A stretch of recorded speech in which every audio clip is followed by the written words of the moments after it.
where we talk about Yeah. the trends, skills, and technology that are building the future of sales. Yes. Yes, And absolutely. any guess of what we're going to talk about today? Are we talking about virtual selling? Who told you, Kim? Oh my God. I had this Post-it note that sat right here. Oh crap. Actually, I got a good one for you today. Yeah, let's hear it. They're What do you getting a little got? better with each round because people keep asking me different questions that are fueling our fire. And today is Yes. closing the sale from LinkedIn Mm. connection to customer. Because I keep hearing about this gray area and what's acceptable. Yeah. And so we moved. And we talked about this in our previous shows that not a lot has changed, but the channels that we communicate have. Yes. Do you think that the way we go from connection, whether it was on the phone, email, a pop in, has really changed that much from a LinkedIn connection request to customer? Oh, I love that, right? Because when we think about the concept or what we are doing in those interactions, right? I'm just showing up. I don't feel that that has.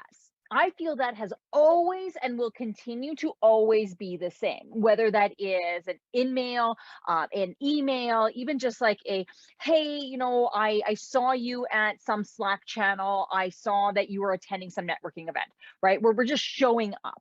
Now, in terms of the medium, in how we're doing that, 100% it's changed.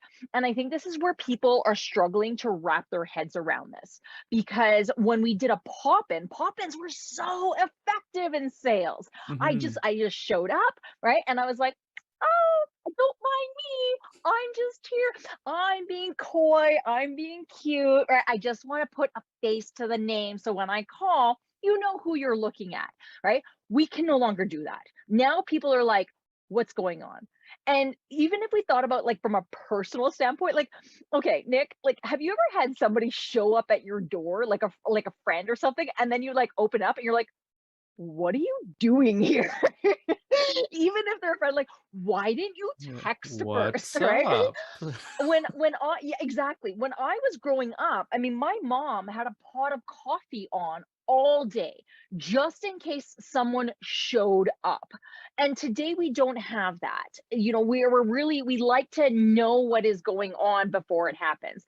So even though these pop-ins haven't happened anymore, we're doing it but in a virtual format. And so the intention and the way, hi, I'm just here. I'm just showing up. I'm giving you a little wave. I'm just really friendly. That still needs to hold, but now moving it from in person entirely to online. And we keep getting those companies that keep telling us, so I've been doing this forever and it's perfect. But, tell me what I'm doing is working and I can just, make it work for virtual just long enough for us to go back, when COVID disappears and we go back to the world as it was. Oh, absolutely. Absolutely, right? Like if it ain't broke, don't fix it. But you know what? What do they say about the little frog that sits in the boiling water? He'll never notice that the water is boiling as long as it keeps going a little hotter, a little hotter, and a little hotter. And You then it's put too the late. frog in the boiling water and they jump right out. I don't know this. I've never actually tried anything with frogs. But I mean, a lot of these companies are doing this, right? Where there's like, well, we don't see it yet. It's not impacting us yet. And when it does, then we will make a change. And the poor frog has been sitting there in the boiling water the entire time. These companies that are refusing to change, refusing to look at alternatives, are sitting there and waiting for the water to boil all around them. Can only do something so efficient and realize that it's just not effective, Well, I mean, it's like so there is or at a least certain level anymore. where, well, okay, like I is efficiency the same as effectiveness, Well, that's what right? I mean. Yes or People are no? so focused on efficiency.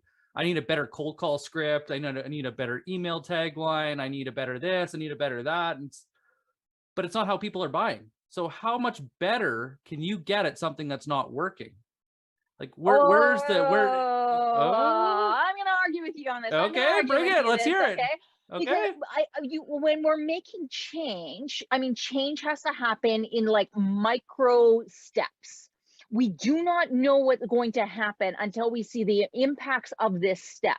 And when we go ahead and we try to like overhaul our entire marketing system, we overhaul our entire sales process, which step actually had the greatest impact? And so I think that we do need to take a look at these multiple little steps, but we have to do it in a way that is strategic and in a certain chronological order that Mhm. actually makes sense. Because otherwise, yeah, we could go ahead and say, listen, everyone, today, we are all getting LinkedIn profiles. We are all going to post on social media and we are all going to comment more. And for an hour every day, I want you only to do that. So, which part had the impact? Was it the posting? Was it the commenting? Or was it about creating consistent profiles across an entire sales organization of 25 people, which then made when they were posting look a lot more robust? All of a sudden, Mhm. people were like, oh, look at that company. What are they doing? Right? Versus actually saying, okay, let's just try one thing. Right? We're going to try one thing and then we're going to do the next thing. And then we'll do the next thing and then we'll do the next thing. And you don't need a long time to see results out of this, right? A No. week is substantial. Now, Yeah. you may not see the long-term results, but you're going to see a blip in the radar. Yeah, they're You're going compounding.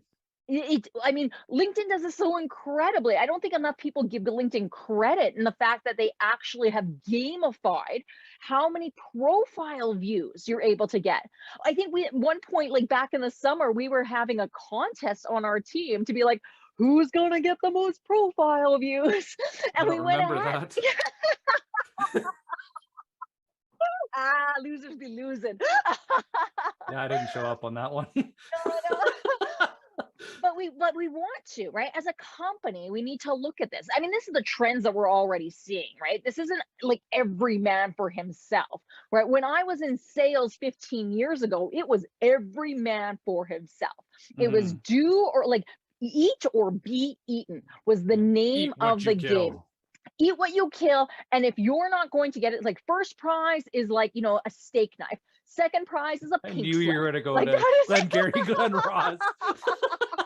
Coffee is for closers, Kim. Is coffee is for closers. that why I drink tea? No, just kidding. Oh my goodness.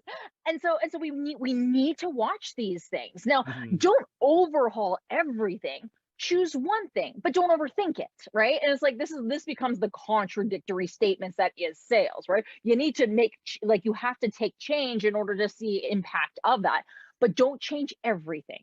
Yeah. Start off by saying, okay, you know what? This week we're going to create a 6-week timeline when it comes to social selling. Six Yeah. weeks. And in 6 weeks, we're going to start off by number one, let's make sure everyone has a proper profile. What is the headline? What is the story we're telling in the summary, first and Mhm. foremost, right? Just everyone do that, Yeah. right? Don't do anything different, just change that. Because all of a sudden you get notified and you're like, oh, someone's changed their profile. Oh, somebody's updated their status. Oh, somebody has done this, right? Yeah. Number two, then we go ahead and we start doing status updates.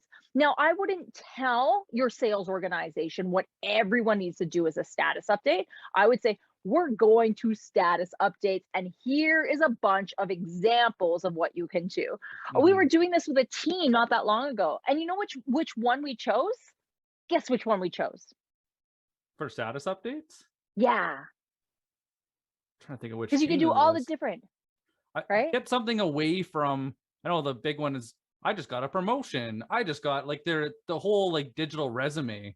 And if you can get away from that, did you Yeah, do something on well, like them personally about who they were so as an individual or something oh, important to I would them? love to. I always tell them inside their headline, I'm like, always put something personal, right? And they like, people get awkward, like, oh, I don't want to But like it's talk about LinkedIn, it's that. not Facebook. Right? And I'm like, but I'm like, you know what? You're a proud father. Why not put that on there? Because we Mhm. don't get the opportunity as much in virtual selling as we do in person to build that rapport. Rapport comes at the end, whole different conversation. But if I can build a certain level of rapport, right? Mhm. Letting clients become more efficient with these solutions, whatever the solutions is, slash father of two beautiful boys, Now people feel like they are connected with me, right? Mhm. I like you because you're just like me. You're also a parent. You also have two boys. You also are a hockey mom, right? Whatever it is. And so now Mhm. it's like, cool. We don't just have to talk about business. In 5 words, you gave me something personal to talk to you about. I'm no longer having to stare at pictures of boats on walls and trying to find the boat on the wall. I can now see within your headline something that we could easily engage with, right? So Mhm. then we do headlines. You do so the status update anyway. The status update that we end up choosing, polls. Oh, good Why one. polls? I know, why polls? Great engagement, and now you get to go and ask a critical question that you wanted to know, and now you have a reason to talk to them. Boom, boom, boom, boom. Not only do you get crazy engagement posts because they're easy, yes, no, yes, no. Does pineapple belong on pizza? Yes, no, whatever. Like it doesn't matter. It doesn't have to be a business conversation. It could be any type of water cooler-esque type of conversation, right? Are you watching Seinfeld now that it's on Netflix? Yes, no, right? Whatever it is. And so now you get that engagement, but now you can also see who is engaging, which response they've engaged on, and start a conversation around that. Like like that would this is why people put a hate on for polls, but I will say it is one of the easiest ways to get people to start engaging and posting on LinkedIn. Because one of the things that we end up doing in this is a 2-hour session that we had with this client. And in the 2-hour session, we said, listen, we're going to do your headline. Now we're going to create a poll. We're going to come back after 30 minutes and take a look at the poll. And one of the people was, he was beside himself. And I said, what's going on, Josh? And he says, Barry has actually responded to this. He's like, you have no idea how long I have been trying to take to get in front of this guy. And I had no Yeah. idea he was on LinkedIn. And now he's responding to my poll. And I'm like, cool. Boom. That is what you need because now you can have a conversation not related around business. It's about creating relationship. And just because you can't shake the hand of the everyman doesn't mean you can't create relationship. It's actually a lot different. And that Mhm. is what we're trying to create. Small changes over longer periods of time. And I think the key part in here that I keep hearing, and I don't hear it enough when I talk to others, is conversation first. What Oh, is going to make a good conversation? How are you going to go and like tease out a good conversation or get somebody to want to talk to you or become approachable and then build a relationship? And when we keep absolutely. talking about closing the sale, that's where people focus. Like we talked about in the past, they're trying to drag people to the end, not meeting them where they are. And the first part is just how do we have a good, meaningful conversation? It's not even like they're trying to drag them to the end. It's that they look at LinkedIn as Walmart and not as a networking trade show floor, right? I They're have thinking never this heard is somebody awesome. complain to Walmart. Right? Look at me, Look right? at my lead Brand awareness. discounts. Look at this. Yellow, happy face. Look at we're happy. like, you're like, I want to get out of here so fast. Right? We're like, I mean, nobody wants to you go to Walmart because you have to go to Walmart and you get out of Walmart as quickly as you can, right? Don't treat LinkedIn like Walmart, right? Treat LinkedIn like a soiree, right? Treat it like the best, like, gin bar that you've ever been to, where the conversation is good, it's fun, it's meaningful. And at the end of the night, you're leaving a little bit early, but you're like, that was a really good night, right? That is how we need to engage with LinkedIn. And I said, the conversations that you have on LinkedIn, think of this like your virtual water cooler now, right? Mhm. If you are willing to have that conversation at your water cooler, your boss happened to walk by and he was like, what's going on? Or she was like, what's going on? You would be like, oh, it's cool. We're just talking about Seinfeld on Netflix. That's okay. We're allowed Mhm. to do that, right? Don't have a conversation that if you are caught by your boss having it, you would be like mortified, right? It's a Yeah. CLM, career limiting move, right? Do not have any career limiting moves on LinkedIn. Water cooler, relationship, conversation. things will naturally progress from there. Mm-hmm. So now we have the status, or I guess go back even a step before that. So they get their profile set up. Yes. Now they do their status update. What next? Yeah. So now you post your status update. And I said, like, you definitely do poll, right? You Yeah. know, do that. But once you start to do that, I think at this point now you have to start connecting with people if you haven't already. So, I mean, first things first, connect with every client that you already work with, past, out, and current. Yeah. Because it's so easy for them to automatically accept you, right? They're like, yeah, I know Nick. I haven't seen him in 5 years. I wonder what he's up to, right? The profile views start to go up, right? You know, and people are starting to engage with Nick. People are accepting Nick's like invites. Awesome. Now, then you start to connect with the prospects, your hit list, because the algorithms are going to show that somehow you have a very interesting profile. Those that are interested are now interesting, and they're getting themselves engaged in that. So now we're starting to connect with the prospects. Your clients are already engaging with your status updates, or engaging with those polls. The prospects, who are probably only a second or maybe a third degree connection, right? Usually people in sales stay within similar industries. So do buyers. Buyers usually stay within certain industries, and they may have moved from time to time, but now you're starting to create a conversation around these multiple parts. So then we go ahead and we start connecting with new prospects. Now comes the fun part: content creation. Okay. Now, we don't have to necessarily content create, right? I'm actually going to turn this into two different pieces here, because half of the content created is actually going to start from a comment. And if nothing else, I want your people to get really good at comments, because the one thing, have you noticed this on LinkedIn recently? When you post a good comment, it was like, would you like to make this a status update? Have you seen this? Yeah. Since that Yeah. last update.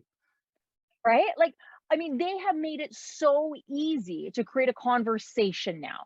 And so not only can you just comment on something, when you like that comment, see if it works as a status update. People think of social media as this long living thing, and it is to a certain point. It is long living for the things you never want to live. Please die, and it will last forever. The things you want to live, it is short. And so hopefully we can actually start to create it.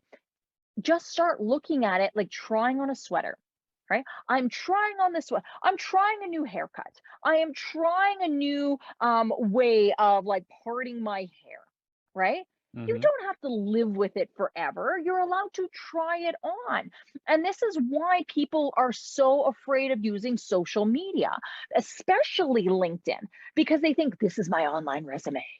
Yeah. If I change anything, people will remember this for the rest of my life. And it's I'll like, be judged. yeah, I'll be What will judged. the judgment? What kind of judgment will I get if I go and post this, or I write this, or I do this? What does this do to my my promotion potential? It's like, actually, it could does good help things. it. Yeah. Right? Instead of thinking like, what harm will it do? Why not turn it around and think, what good could it do? What is the benefits of doing it this way? And see what ends up happening, especially if you're just having a conversation.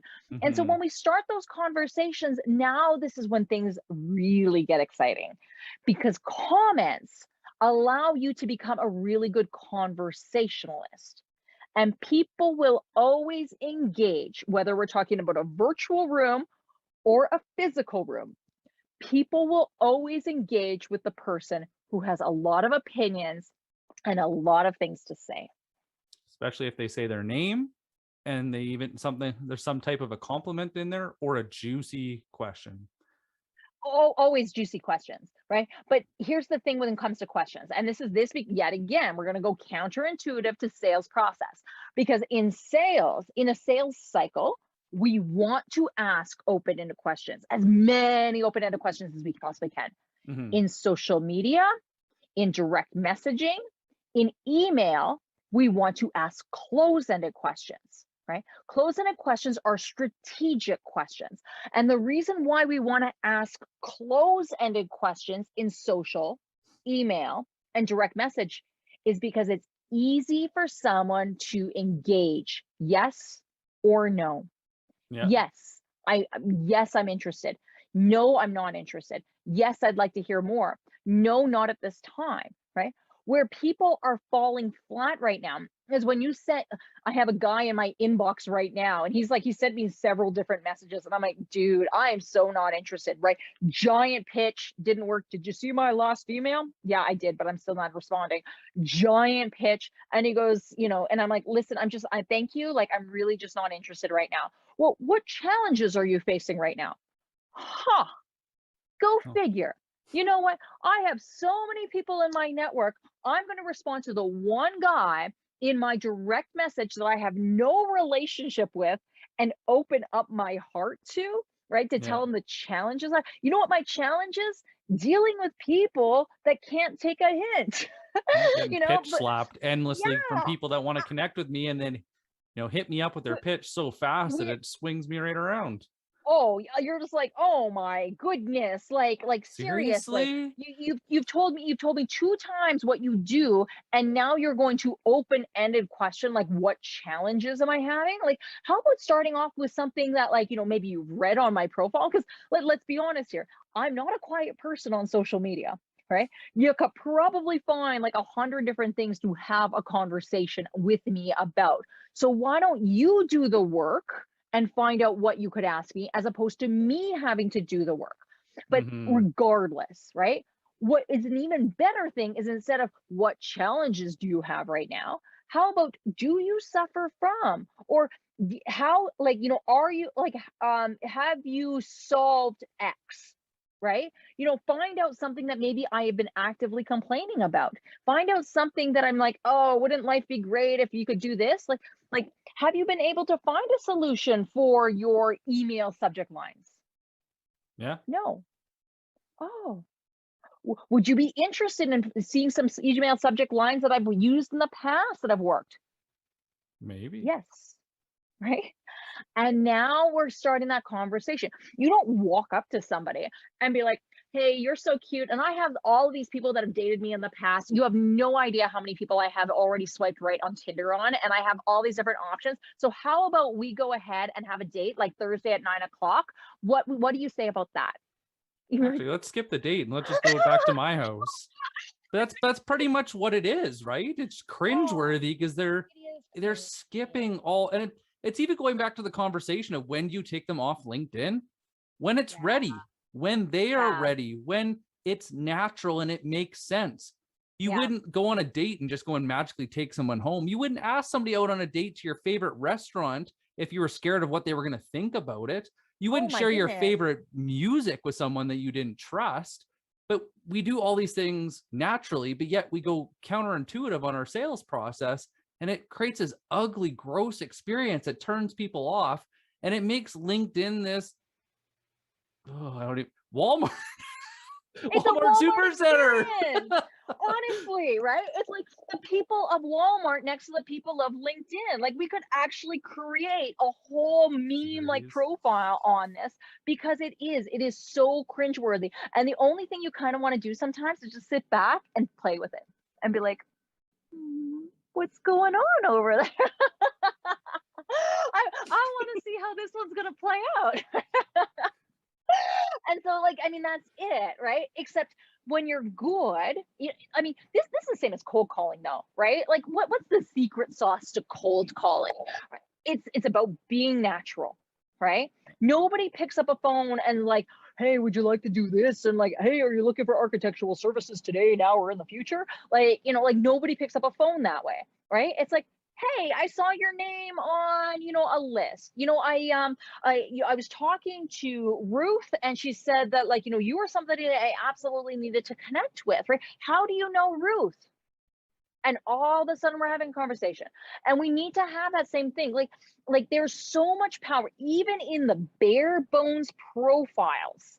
There is so much information that you can extract.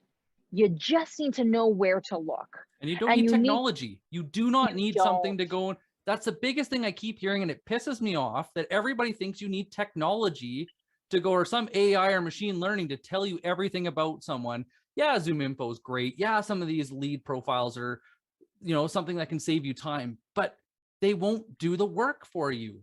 Oh, it reminds me of my first sales job. I had to sell copiers and I was so nervous. I didn't even know what to do. And so at the time, people were just starting to get their websites up and everything. And I actually had this printed off like Excel spreadsheet of my Who has a territory. website? Yeah. Oh, and I did. I went on and I'm like, okay, who has a website and everything? And I took a look at their website and I searched around. And we're not talking about really fancy websites here, right? We're talking about plug and play type of websites. And at the end of it, right, like I'm going through and I was looking for somebody to have a flashing banner on their website saying, we're shopping for a printer, right? And I'm like, oh, why doesn't anyone have the flashing banner on their website? Like, isn't nobody in the market for a printer? Like, And somebody just put like a sell now button on here. who do I contact? And so, but I mean, when we move away from that, like, I mean, nobody's going to have that on their LinkedIn profile. Nobody's No. going to like, please pitch me. Please sell me some type of product, right? We're not going to have it. AI is not going to solve that. They never will, No. right? What it will do, it will enhance efficiencies where we can create it. But when it comes to one-on-one conversation, for now, right? Maybe sometime in the future it'll be different. But for now, the only people that will have genuine conversations are us, right? Yep. If your standard offering is what challenges do you have? Could you control or could you program a bot to do that? And if the answer is yes, then your pitch fails every time. The biggest thing that I see with these pitch slaps and all these lazy approaches is they forget the thing that we're lacking the most right now is credibility. Not saying that we don't have it, but I think the process is getting lengthened out a little bit, and it's not a bad thing, but it's an opportunity to show credibility. People keep saying that senior leaders are harder to get in touch with than ever. They're not.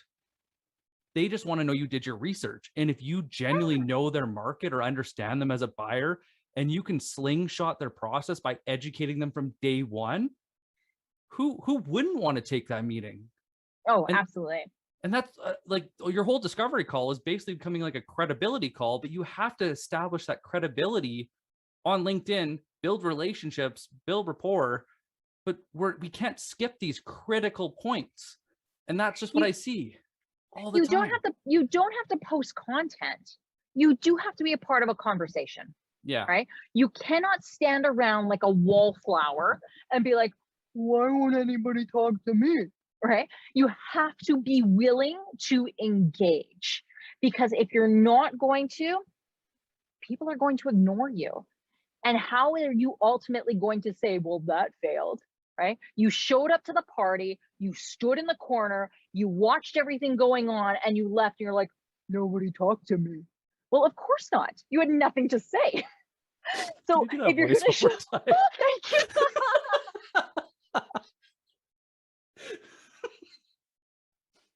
I do a lot of stories. I might have to make that into a meme. Nobody talked to me. Kim, if you see that while you're in Montreal, I don't know how it got us. I'm like a little like screen freeze on that. Okay, so that's it. We're done for today. Yeah, absolutely. Okay. Any closing statements you want to make just before we go? I think we did a pretty good job of summing up. It's conversation first. Earn the right to talk about things that make them vulnerable. If you haven't earned the right to ask the question, don't ask the question. You don't know enough. You haven't done the research. And when it comes to how do you go from connection request to sale, earn it. It'll naturally, 90% of the time I book a meeting from LinkedIn, people ask me to have a Zoom meeting because they want to get to know me because I put the effort in. And all it is just doing enough. Before I wasn't doing enough. And I didn't know that because, like you said, you got to start small and you got to track. But if you don't track, you'll never know. So I always go with the old like Dale, I think it was Dale Carnegie, I can't remember, but it was like, if you want people to be interested in you, you have to be interesting and show what else you're interested in. Because I promise you, the only thing you're not talking about is heavy duty machinery. There's something else. So be that person, be the one that people want to like actually have a conversation at the water cooler with. Well, guys, if you heard something that we didn't cover today that you have a question on, and whether you can't wait till next week or not, throw it in the comments. I will make sure that Kim answers it, or I will do my best. And we can't wait to see you next week.